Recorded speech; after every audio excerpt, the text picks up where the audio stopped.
ഓം ശ്രീനാരായണ പരമഗുരവേ നമഃ. സുപ്രഭാതം.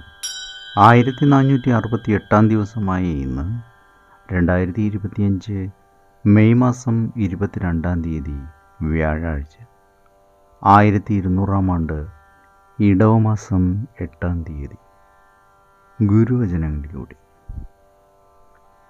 മനുഷ്യരെല്ലാവരും ഒരുപോലെ ആഗ്രഹിക്കുന്നത് സുഖത്തെയാണ്.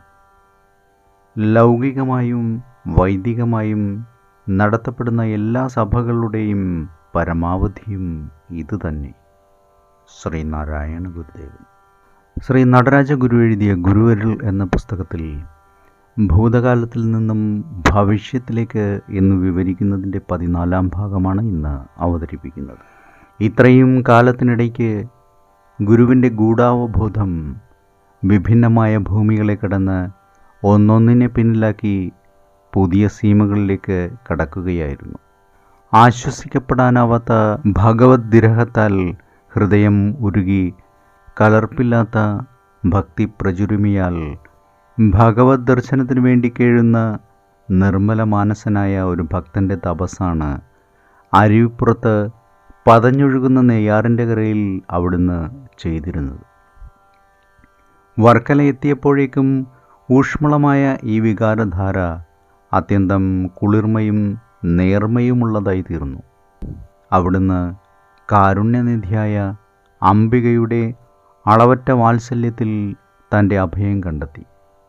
മുത്തുച്ചിപ്പിയുടെ ഉള്ളിലെ അറകൾ അതിൻ്റെ മാറ്റങ്ങൾ കടന്ന് മുത്തായി ഘനീഭവിക്കുന്നത് പോലെ ഗുരുവും പല പ്രാരംഭ ദശകളെ പിന്നോക്കം തള്ളുകയുണ്ടായി.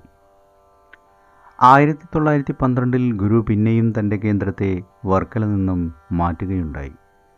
കന്യാകുമാരിക്കും മംഗലാപുരത്തിനുമിടയ്ക്ക് ഗുരു എന്ന നിലയിൽ മുക്തഖണ്ഡമായി അംഗീകരിക്കപ്പെട്ടതിന് ശേഷം അവിടുന്ന് തിരഞ്ഞെടുത്ത വിശ്രമകേന്ദ്രം ആലുവയായിരുന്നു. നദീതീരത്തിൽ ഓലകെട്ടിയ ഒരു ചെറിയ കുടീരത്തിൽ അവിടുന്ന് ധ്യാനനിമഗ്നനായി ദിവസങ്ങൾ പോക്കി. ഏവർക്കും നന്മ നിറഞ്ഞ ഒരു സുദിനമായിരിക്കട്ടെ എന്ന് ആശംസിച്ചുകൊണ്ട് നിർത്തുന്നു. നന്ദി, നമസ്കാരം. ഗുരുധർമ്മം ജയിക്കട്ടെ. ശബ്ദം നൽകിയത് സുജീഷ് മഹേശ്വരി.